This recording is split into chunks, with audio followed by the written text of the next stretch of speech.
Hey guys, so for this corn update, final one, I'm going to show you guys how to pollinate your own corn so you can get it harvest like last week. Let's get into it. So the first step is being up in the early morning to wait for your tassels here to get open and drop in like this. And then what you want to do, the most efficient method I've seen, is getting a paper, fold it like this, and then you take your, this, and then it drops its pollen. If you look closely, there's particles falling down there. Probably isn't now, of course not. But as you can see though, these little yellow things, that's the pollen that will drop from those tassels into this paper. And then it's just as simple as then finding your silks here.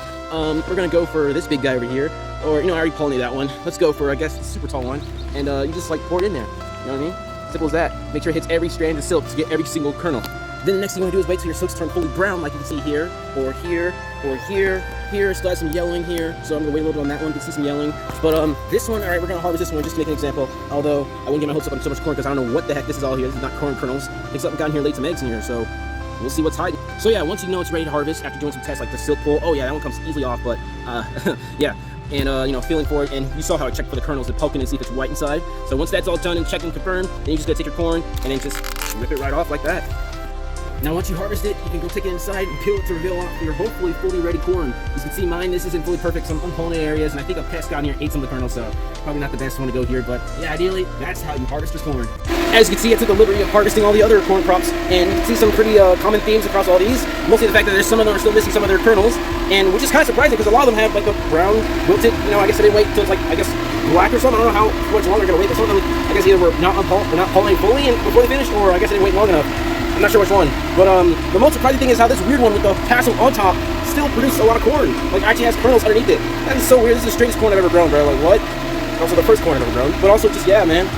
And yeah, I guess either these went unpollinated, or I didn't wait long enough. Even though you can see, like, here's the evidence, bro. The tassels were brown. I don't know, just have to be super dark brown or something. I don't know, but either way, I'm still happy with that first corn we got. It's a shame there was some pests or bugs in this one, because this one's actually not that bad.